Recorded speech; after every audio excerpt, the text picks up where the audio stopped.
Morning and welcome back to Port Dickson. I just ran the gauntlet down there, all of the guard dogs, and I think up here the geese heard my voice, and the guard geese are loud today as well. I was out walking around Port Dickson yesterday. I didn't take any video, but it was sort of midday, heading out for lunch, maybe 2 in the afternoon, 1, I can't remember the exact time. But the sun was directly overhead and it was beating down so hard.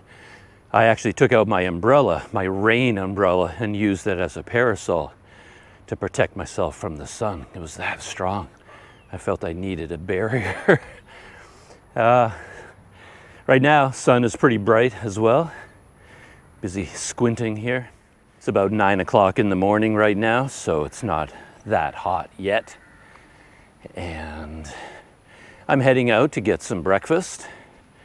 I was editing a video for Planet Doug this morning. It was a video from Vietnam, and it's a 4K video, so I started doing the export. I finished it and I hit export, and it said, oh, it's going to take 14 hours to complete the export. It won't actually take 14, but it's definitely going to take somewhere in the range of 8 hours to complete. So I thought, well, I might as well just leave the laptop to do its thing and head out for breakfast and coffee. And there's one of the dog packs. I pass them every day. This appears to be their hangout. This is where they live. I'm wondering whether the people in this big white house here, I see these people quite often leaving in their cars, and I'm wondering whether they actually feed these dogs. Yeah, because they do tend to hang out here a lot. This is their spot. And the puppy lives underneath. Like there's the puppy right there. Tends to run away. There it goes, maybe. It's gonna hide in the culvert underneath the driveway. Now it's feeling brave today. It doesn't want to move. But yeah, this corner, these 2 streets, that's their territory for that dog pack. But they're very friendly dogs. Well, I shouldn't say friendly. They don't, they're not affectionate. They just don't attack. So that's all I ask for from my dog packs. Live and let live policy. You guys do what you want. Just, don't attack me. That would be cool. So in terms of what's going on, let's see what is going on. Not a whole lot new, because as I talked about in another video, my main goal for coming down to Port Dickson was to lower my living expenses, for one thing, because I'm staying in a home, which is a lot cheaper than staying in a hotel. Plus, by not staying in a hotel, I get to do an end run around the rather substantial taxes of Malaysia. So I don't have to pay the daily 10 ringgit tourist tax. Yeah, the tourist tax, just the tourism tax alone per day costs more than staying in a house for a month. So if I were staying in a hotel, I would have to pay the tourism tax of 10 ringgit per day. And that alone costs more than my entire rent staying in a private home. So it's kind of a no-brainer if you have the option of getting out of hotels and renting a room long-term for a month. It's a much better deal, and you don't have all the other taxes involved either, which is quite nice. So in fact, I'm saving 10 ringgit on the tourism tax, and the 10 ringgit is going to pay for my breakfast and more. So there you go. It's a very economical way to live if you can avoid the tourism tax. This has been an ongoing construction project in all the time that I've been here.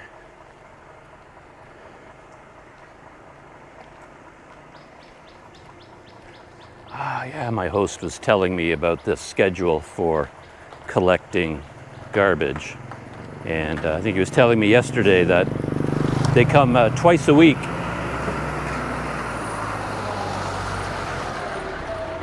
And today is one of their days. So this is garbage collection day. But yeah, they've been working here for weeks, digging up this trench or irrigation channel, this ditch, and installing cement culverts all along here. Good morning. People here have gotten used to seeing me in the morning and in the afternoon. I follow the same streets in and out of town. People are very friendly here. I get a lot of good mornings as I walk past, which is nice. But I was just saying that I came down to Port Dickson with the idea of lowering my living expenses, living in a very interesting place. I like Port Dickson. I do like this small town vibe from time to time, as opposed to being in the big city. I love the big city too. I can do both. But the idea was to get caught up on some video editing, because that's pretty much all I'm doing here. I have some videos from Vietnam that I didn't have time to edit while I was there. So that is what I'm working on here, and working my way through them slowly but surely. But the weekend coming up is actually Independence Day here in Malaysia, so it's a big holiday weekend. And turns out that the family that I'm living with, they have a whole bunch of relatives coming into town for the long weekend, for the holiday. And because of that, they need a bit more room in the house. So I'm leaving the house for this weekend and going back to Kuala Lumpur just to leave the family in peace. They don't have me to deal with. And it turns out to be pretty good timing in a way, because I still have a lot of errands to run in Kuala Lumpur, camera repairs and things like that. So I'm heading up to KL this weekend, probably going tomorrow. Tomorrow is Thursday, and I'll be traveling up to KL. Probably, I'm not sure. KY, my friend, might be in town, and if he is in town, he might give me a lift back into KL. But if not, I'll be taking the bus to Seremban, the nearby large city, and then from Seremban, I'll be taking the KTM train into KL. I've done that once before, so I know how it's done. Morning market over here, the Pasar Baru, Port Dickson.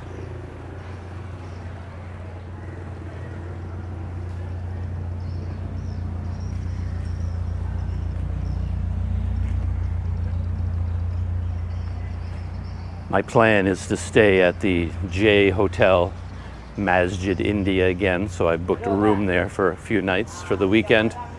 I may or may not go watch the Independence Day parade.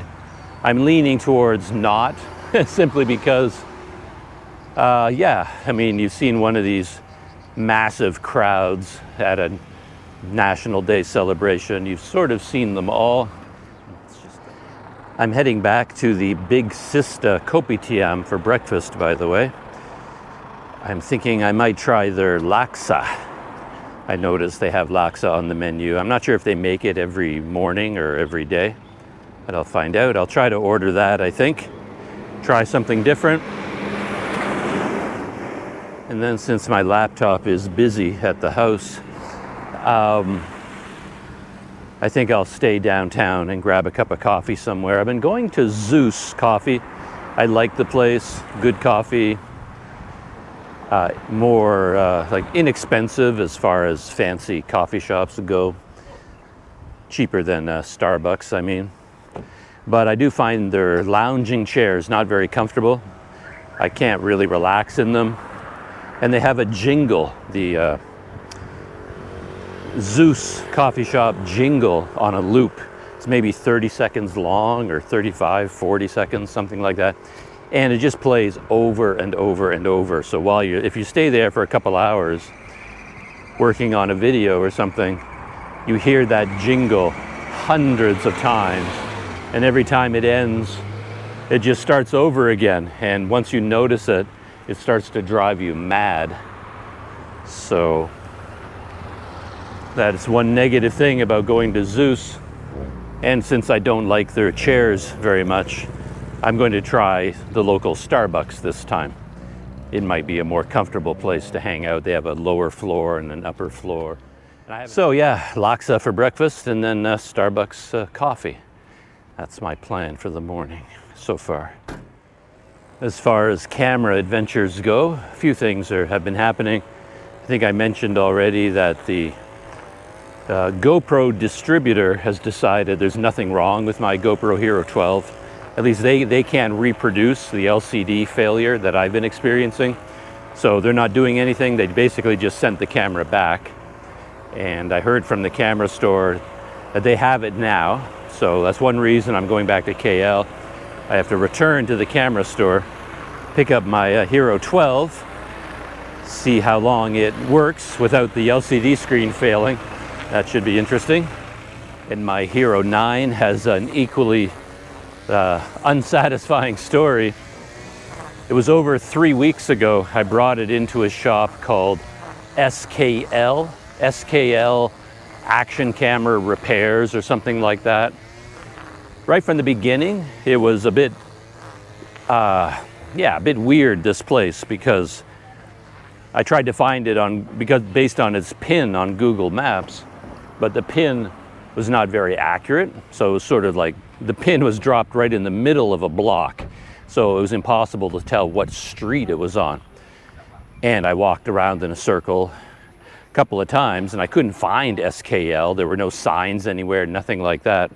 And I eventually figured out that even though SKL Camera Repairs exists, it is a small business, and it is located there, technically, it doesn't actually have a physical location.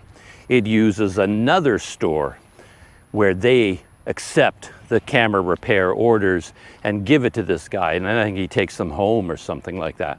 So he's not physically there. So you have to go into a smartphone repair shop. And there's nothing, no branding, doesn't say SKL anywhere. So you have to go in and say, like, are you guys SKL? And they say, no, we're not SKL, but we process for them. So give us your camera, and then we'll notify the repair guy that it's here. So I did that over 3 weeks ago. And on the very day that I dropped it off, I got a message that night, a very cryptic, short message from the guy saying, checking GoPro, or something like that. I can't remember the exact words. And then never heard from him again. As I said, it's been over 3 weeks. I've been waiting and waiting and waiting and waiting.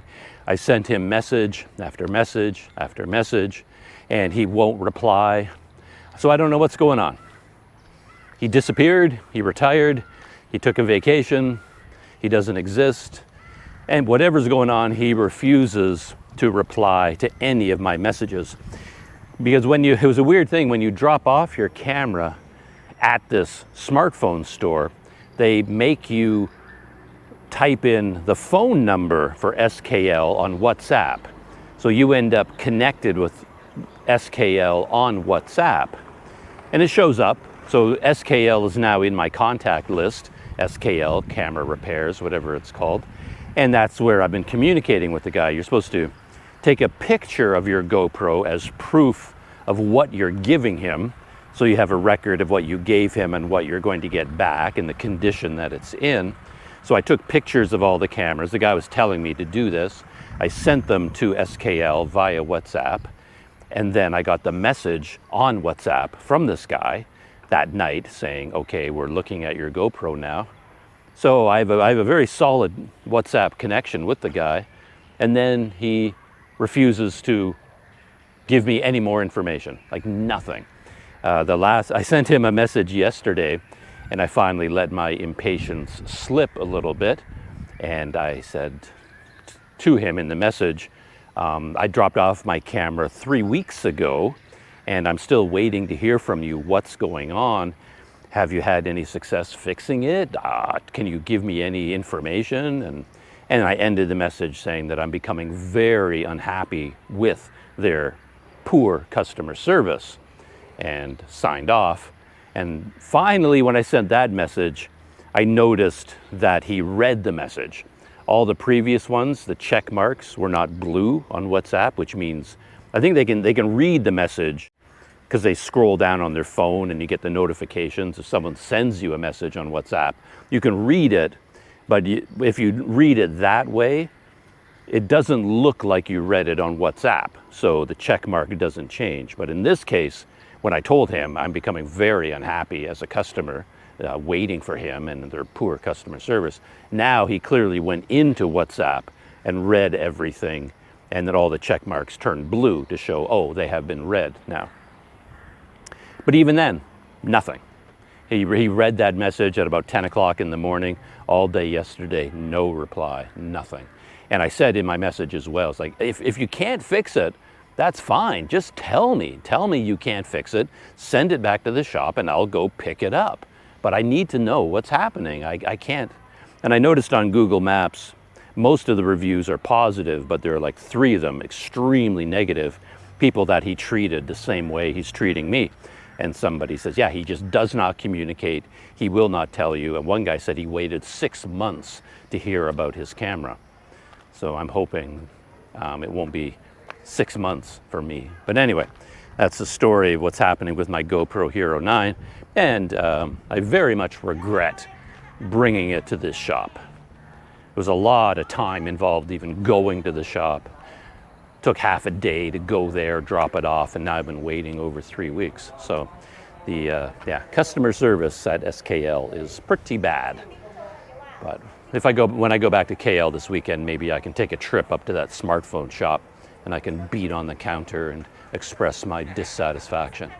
Maybe I can. And so my difficulties with camera stores continues in Malaysia when it comes to customer service, not very satisfactory. But when it comes to the big Sista, Kopitiam, excellent customer service, no issues there. So this is my normal place. I've been coming here a lot, and today I'm getting their Laksa. And I've had Laksa before, but I don't know a lot about it, to be honest. And I had to choose a type of noodles, but I just asked the woman there, okay, what do you recommend? And she told me which were the best to get. So I'm getting Laksa this morning. My Laksa has arrived. Has a very nice aroma. I can't identify the smell, of course, or the spicing that's involved. But yeah, a lot of rich spicing going on here. Egg, bread, nice noodles. So I'm about to dive in and try this out, and I had iced tea along with it. Laksa ready to go. Let's give some of the broth a try. See if we can identify any of that flavoring. Wow, that's powerful. It's served hot, so it's like it is cooked hot noodles. And then there's a real spiciness going on here. Very sharp, very spicy. And I remember having Laksa when I was in Penang in Georgetown. And I made a whole deal about it. I looked it up online, found out about all the ingredients and how you make it. And I remember there was something to do with a sourness to it. But I can't remember. I'm gonna have to look it up again. I've called up an information page about Laksa, and it basically says it is a spicy noodle dish popular in Southeast Asia. And the main ingredients, noodles, herbs, coconut milk, tamarind, and spice paste. And it was tamarind that I was trying to think of. They talked a lot about tamarind when I learned about Laksa when I was in Penang. And there's a whole bunch of different variants. So, for example, there's curry Laksa, a rich and creamy coconut milk-based broth with curry spices, egg noodles, tofu, and long beans. And then there's Penang Laksa, which is what I had. This is tangy, and spicy, this is spicy, fish-based broth with tamarind, served with thick rice noodles, pineapple, cucumber, and red onion. I don't think there's pineapple in here, but who knows? And then there's Sarawak Laksa, Johor Laksa. So maybe I can find out which one this is in particular. Excuse me. Excuse me? Oh yeah? Can I ask you about the Laksa? What are the ingredients in here? Anything special spice?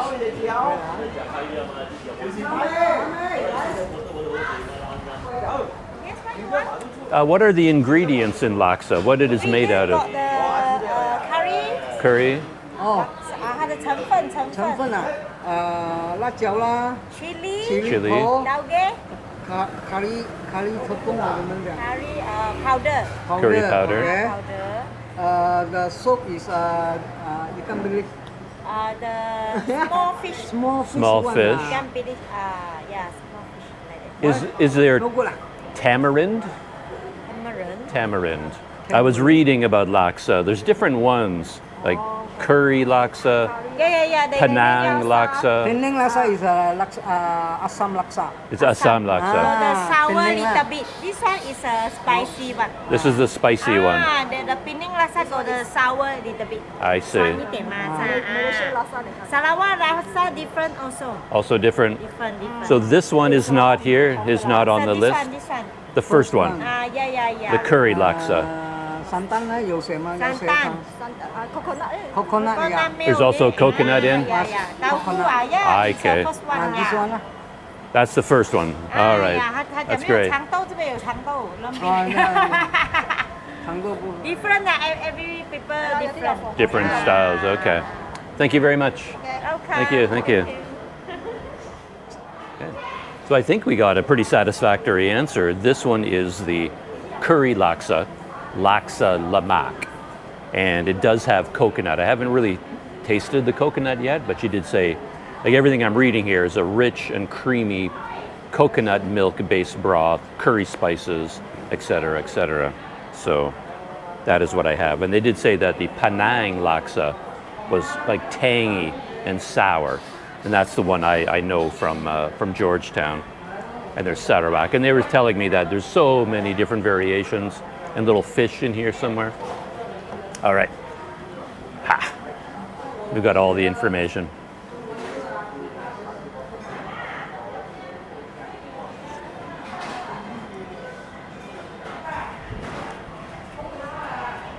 And we've got big noodles, big thick noodles. They look like small snakes or worms. They're that thick. And then egg. This one Oh.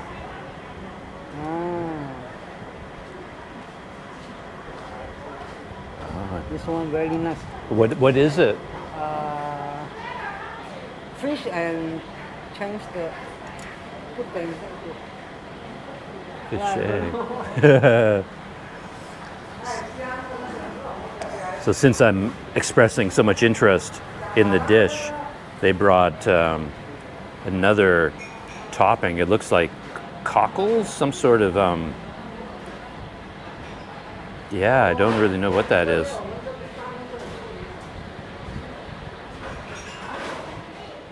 Okay, yeah, like a small clam. Clam. Clam. Nice. Thank you. So that's a small clam. Very nice. This one. Nice. Okay. So this new You can mix together. and mix it all together. Okay. So there on the edge, you can see the crinkled edges. So that tells you it's a small clam. Very bright red. And they said I just need to mix it in and enjoy, mix it all together. And the clam.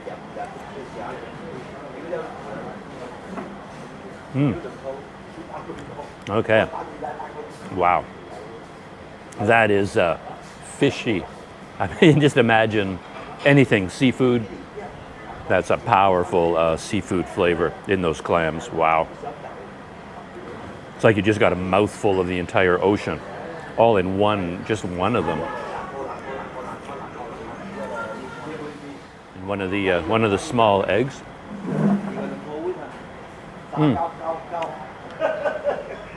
I don't think it's egg. I thought it was a quail egg, but I think it's like tofu or something like that. But yeah, these clams, they really stand out. The flavor is incredible.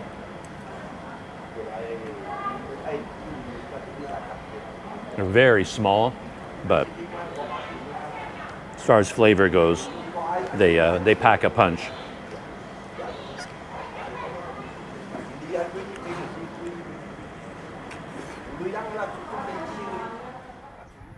Wow, well that was a taste sensation for breakfast, I'll tell you that. I've often talked about the difference between breakfast in a place like Canada and then Southeast Asia, where all the flavor you're going to get in Canada would be from a bowl of cornflakes and sliced bananas. Like putting sliced bananas on your cornflakes, I mean, that's as far as we take it in terms of adding flavor to our cornflakes and 2%. But I mean, this is, by comparison, this laksa is like a nuclear bomb going off in your mouth. Yeah, it's quite something. Very good though, as long as you're prepared for what you're going to get, as long as your taste buds have woken up in the morning and are ready to deal with all of that. Yeah, really nice. And the people there really they saw that I was interested in the dish, and they came around several times to talk about it and point out things about the dish and add things to it like the clams, stuff like that. So it's quite an experience. I've had a couple of other meals here recently. I didn't shoot any video about those experiences, but I have some photos, and I think I took some slow motion video of some of the dishes, and I can perhaps include that here. One day I went to a parking lot where they had a whole bunch of cendol stalls. So they make cendol, and I thought that's all they made there. But then as I was walking along through that parking lot, I saw some people eating what they call rojak ayam, chicken rojak. And it looked really good when I was walking by, so I popped in to get an order of rojak, and also with cendol.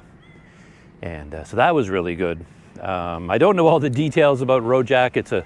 They call it a salad, but the way they made this rojak, it really didn't seem like a salad at all because there was so much chicken in it. I guess maybe you could call it a chicken salad, but there was a lot of chicken, really filling, really good.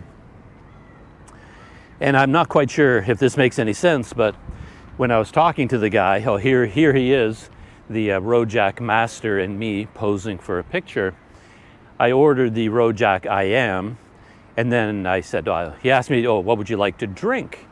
And I'm sort of looking around going, what have you got? What am I going to have to drink? And then he started lifting all these things out of buckets, like with ladles. And there was like coconut milk and this and that. And he says, what about this? And I went, oh yeah, I'll have whatever it is you're referring to, I'll have that, because I love anything to do with coconut. So I said, okay, I'll have that drink. And then I sat down and he brought the rojak, and then he brought over cendol and put it down beside me. So here's your drink, cendol. So, oh, that's interesting. I'd never heard of cendol being referred to as a drink before, but it worked out really well. I mean, it's essentially a big bowl of ice shavings and noodles and coconut milk and things like that. Very sweet. It's a dessert. And yeah, it's a really nice combination. Rojak and cendol, really nice combination. So I'm down by the waterfront. The Zeus coffee shop is over there. Wow, very clear. We had so much rain over the last few days. It looks like the rain had really cleared out the sky. I don't think I've ever seen that island out there as clear as it is right now. It's super sharp. There's no haze. Look at how that boat stands out on the water. Vibrant colors, really, really sharp detail. And right over here is the Starbucks. So, as I said, I'm going to try Starbucks today. I need a place to hang out for a little bit and edit a video using a smartphone, as my laptop is busy exporting video. Oh, okay, the second floor has two parts, outdoors and indoors, and I think I'm going to sit down on the main floor. I'm basically looking for a more comfortable chair, because the chairs at Zeus, they're a little bit too hard and upright for me. So, And from the Starbucks, it's not right on the water, but you do get a nice view of the Port Dickson waterfront sign. I've settled in at Starbucks. Whew. Just relaxing. Put in an order for a hot latte. It has already arrived. I tried out one of the seats in the window because you think, well, you might as well sit by the window, get a view of the outside world. It's one of the things you're paying for. But since I'm going to be editing a video on my phone, it was too bright sitting by the window. It was like so much glass on all sides. It was just way too bright over there for me. So I've found myself a little hidey hole here, a little cubby hole. And it's nice and dark here in the back. So I'm comfortable here. And yeah, I ordered a hot latte. And it's more expensive than Zeus. I think at Zeus it's like 9 ringgit, 10 ringgit, something like that. And the smallest they have here, which is the tall, is like 13 or 14 ringgit. So it's considerably more expensive. But it's also much better. It really is. The coffee flavor is much stronger, much richer, much more pleasing. And it's much hotter as well. Yeah, for my money, that's a better latte than the one I get at Zeus. So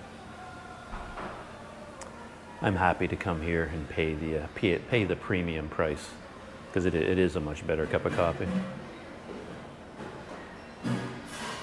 So I'm going to settle in here for a while.